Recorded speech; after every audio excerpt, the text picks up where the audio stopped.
La carta de Santiago, capítulo 1.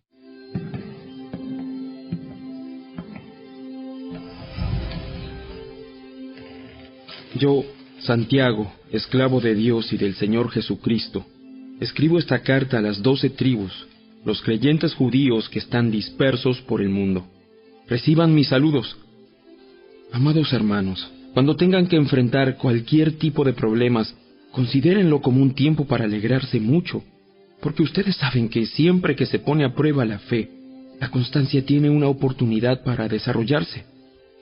Así que dejen que crezca, pues una vez que su constancia se haya desarrollado plenamente, serán perfectos y completos, y no les faltará nada. Si necesitan sabiduría, pídansela a nuestro generoso Dios, y Él se las dará, no los reprenderá por pedirla. Cuando se la pidan, asegúrense de que su fe sea solamente en Dios y no duden, porque una persona que duda tiene la lealtad dividida y es tan inestable como una ola del mar que el viento arrastra y empuja de un lado a otro. Esas personas no deberían esperar nada del Señor. Su lealtad está dividida entre Dios y el mundo y son inestables en todo lo que hacen. Los creyentes que son pobres pueden estar orgullosos porque Dios los ha honrado.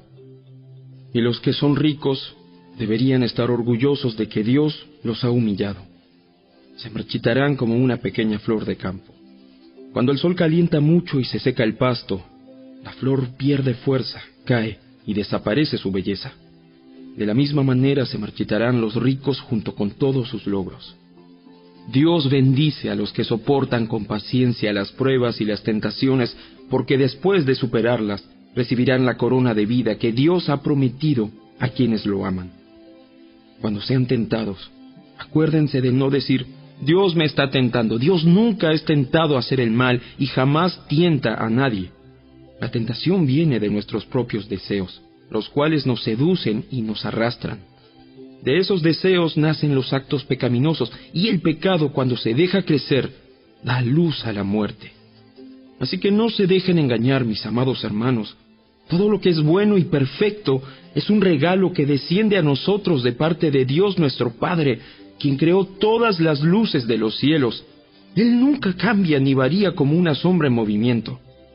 Él, por su propia voluntad, nos hizo nacer de nuevo por medio de la palabra de verdad que nos dio, y de toda la creación nosotros llegamos a ser su valiosa posesión.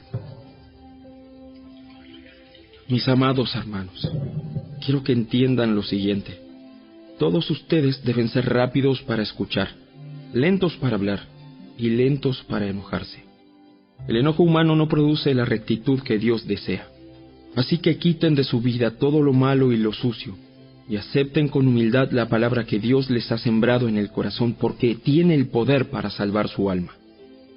No solo escuchen la palabra de Dios, tienen que ponerla en práctica. De lo contrario, solamente se engañan a sí mismos. Pues si escuchas la palabra pero no la obedeces, sería como ver tu cara en un espejo. Te ves a ti mismo, luego te alejas y te olvidas cómo eres.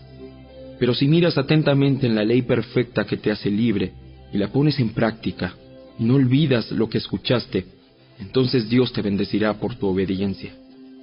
Si afirmas ser religioso pero no controlas tu lengua, te engañas a ti mismo, y tu religión no vale nada. La religión pura y verdadera a los ojos de Dios Padre consiste en ocuparse de los huérfanos y de las viudas en sus aflicciones y no dejar que el mundo te corrompa.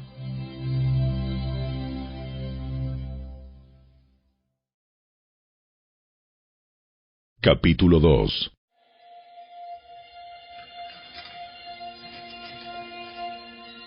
Mis amados hermanos, ¿cómo pueden afirmar que tienen fe en nuestro glorioso Señor Jesucristo si favorecen más a algunas personas que a otras?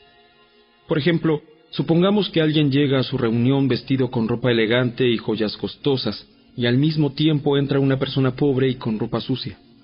Si ustedes le dan un trato preferencial a la persona rica, y le dan un buen asiento, pero al pobre le dicen, tú puedes quedarte de pie allá o bien sentarte en el piso. ¿Acaso esta discriminación no demuestra que sus juicios son guiados por malas intenciones? Escúchenme, amados hermanos, ¿no eligió Dios a los pobres de este mundo para que sean ricos en fe? ¿No son ellos los que heredarán el reino que Dios prometió a quienes lo aman? Pero ustedes desprecian a los pobres. ¿Acaso no son los ricos quienes los oprimen a ustedes y los arrastran a los tribunales? ¿Acaso no son ellos los que insultan a Jesucristo, cuyo noble nombre ustedes llevan? Por supuesto, hacen bien cuando obedecen la ley suprema tal como aparece en las Escrituras: ama a tu prójimo como a ti mismo. Pero si favorecen más a algunas personas que a otras, cometen pecado. Son culpables de violar la ley. Pues el que obedece todas las leyes de Dios menos una es tan culpable como el que las desobedece todas. Porque el mismo Dios dijo: no cometas adulterio. También dijo: no cometas asesinato. Así que, si ustedes matan a alguien pero no cometen adulterio, de todos modos han violado la ley. Entonces, en todo lo que digan y en todo lo que hagan, recuerden que serán juzgados por la ley que los hace libres. No habrá compasión para quienes no hayan tenido compasión de otros. Pero si ustedes han sido compasivos, Dios será misericordioso con ustedes cuando los juzgue. Amados hermanos, ¿de qué le sirve a uno decir que tiene fe si no lo demuestra con sus acciones? ¿Puede esa clase de fe salvar a alguien? Supónganse que ven a un hermano o a una hermana que no tiene que comer ni con qué vestirse, y uno de ustedes le dice: ¡Adiós! ¡Que tengas un buen día! Abrígate mucho y aliméntate bien. Pero no le da ni alimento ni ropa. ¿Para qué le sirve?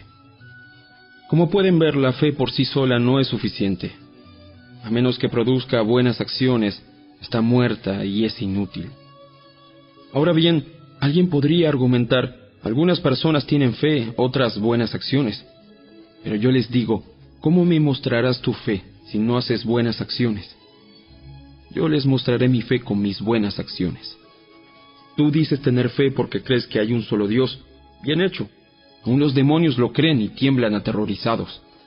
¡Qué tontería! ¿Acaso no te das cuenta de que la fe sin buenas acciones es inútil? ¿No recuerdas que nuestro antepasado Abraham fue declarado justo ante Dios por sus acciones cuando ofreció a su hijo Isaac sobre el altar? ¿Ya ves? Su fe y sus acciones actuaron en conjunto.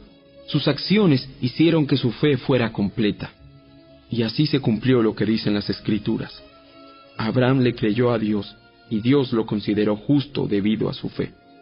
Incluso lo llamaron amigo de Dios. Como puedes ver, se nos declara justos a los ojos de Dios por lo que hacemos y no solo por la fe. Rahab, la prostituta, es otro ejemplo.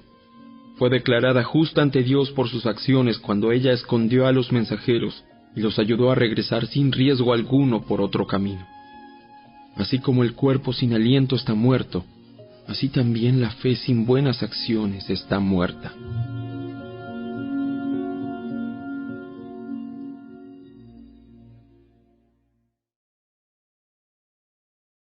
Capítulo 3.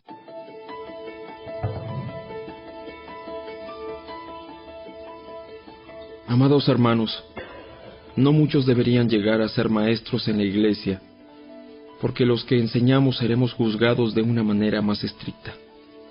Es cierto que todos cometemos muchos errores, pues si pudiéramos dominar la lengua, seríamos perfectos, capaces de controlarnos en todo sentido. Podemos hacer que un caballo vaya a donde queramos si le ponemos un pequeño freno en la boca. También un pequeño timón hace que un enorme barco gire a donde desee el capitán, por fuertes que sean los vientos. De la misma manera, la lengua es algo pequeño que pronuncia grandes discursos. Así también una sola chispa puede incendiar todo un bosque. De todas las partes del cuerpo, la lengua es una llama de fuego. Es un mundo entero de maldad que corrompe todo el cuerpo. Puede incendiar toda la vida porque el infierno mismo la enciende. El ser humano puede domar toda clase de animales, aves, reptiles y peces, pero nadie puede domar la lengua. Es maligna e incansable, llena de veneno mortal. A veces alaba a nuestro Señor y Padre y otras veces maldice a quienes Dios creó a su propia imagen. Y así, la bendición y la maldición salen de la misma boca. Sin duda, hermanos míos, eso no está bien. ¿Acaso puede brotar de un mismo manantial agua dulce y agua amarga? ¿Acaso una higuera puede dar aceitunas o una vid higos? No. como tampoco puede uno sacar agua dulce de un manantial salado. Si ustedes son sabios y entienden los caminos de Dios, demuéstrenlo viviendo una vida honesta y haciendo buenas acciones con la humildad que proviene de la sabiduría. Pero si tienen envidias amargas y ambiciones egoístas en el corazón, no encubran la verdad con jactancias y mentiras, pues la envidia y el egoísmo no forman parte de la sabiduría que proviene de Dios. Dichas cosas son terrenales, puramente humanas y demoníacas, pues donde hay envidias y ambiciones egoístas, también habrá desorden y toda clase de maldad. Sin embargo, la sabiduría que proviene del cielo es, ante todo, pura, y también ama la paz. Siempre es amable y dispuesta a ceder ante los demás. Está llena de compasión y del fruto de buenas acciones. No muestra favoritismo y siempre es sincera. Y los que procuran la paz sembrarán semillas de paz y recogerán una cosecha de justicia.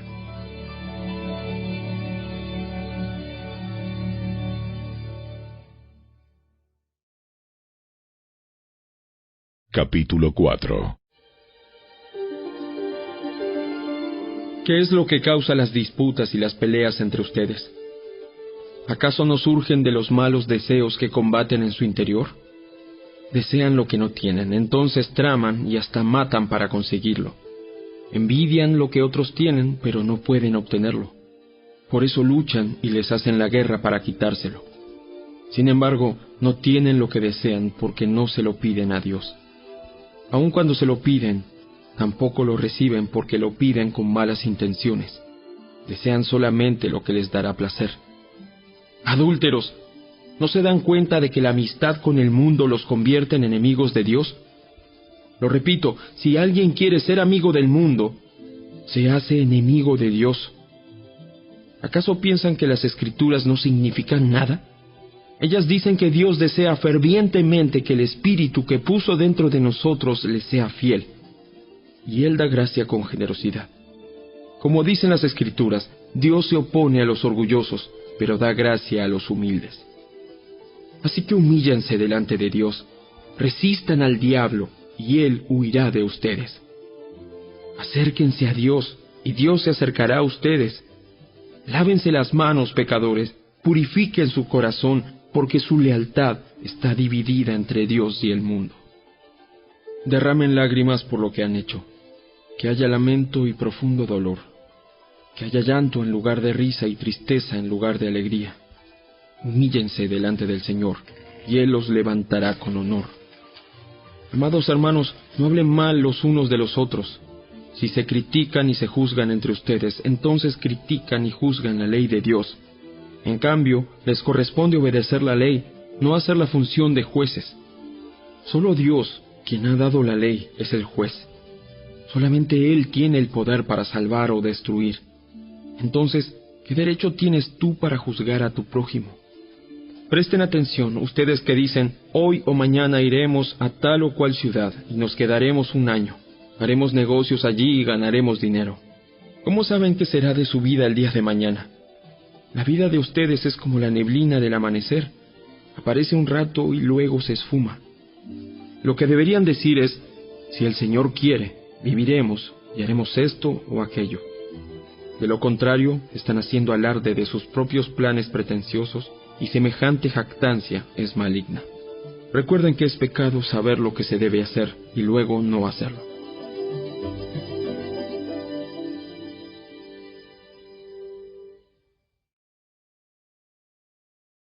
Capítulo 5. Presten atención ustedes los ricos.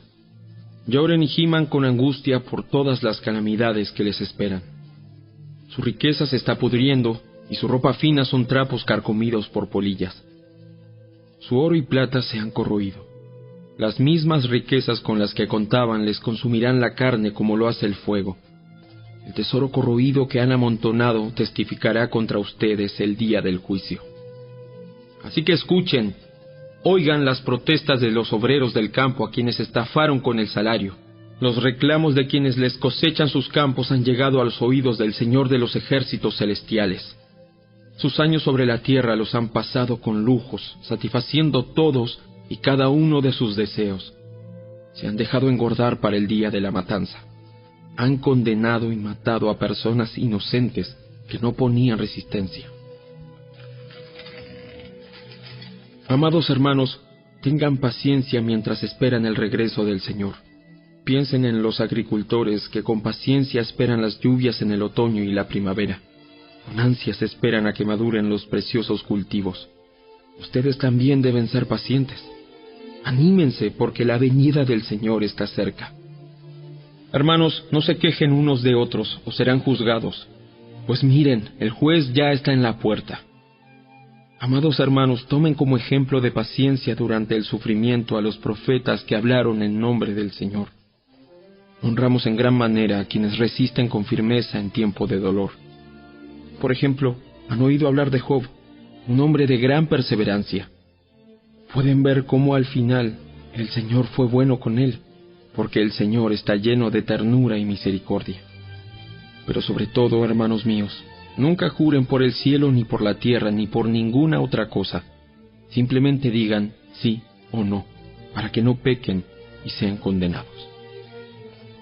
¿Alguno de ustedes está pasando por dificultades? Que ore. ¿Alguno está feliz? Que cante alabanzas. ¿Alguno está enfermo? Que llame a los ancianos de la iglesia para que vengan y oren por él y lo unjan con aceite en el nombre del Señor. Una oración ofrecida con fe sanará al enfermo y el Señor hará que se recupere, y si ha cometido pecados, será perdonado. Confiésense los pecados unos a otros y oren los unos por los otros para que sean sanados. La oración ferviente de una persona justa tiene mucho poder y da resultados maravillosos. Elías era tan humano como cualquiera de nosotros. Sin embargo, cuando oró con fervor para que no cayera lluvia, no llovió durante 3 años y medio. Más tarde, cuando volvió a orar, el cielo envió lluvia y la tierra comenzó a dar cosechas. Mis amados hermanos, si alguno de ustedes se aparta de la verdad y otro lo hace volver, pueden estar seguros de que quien haga volver al pecador de su mal camino, salvará a esa persona de la muerte y traerá como resultado el perdón de muchos pecados.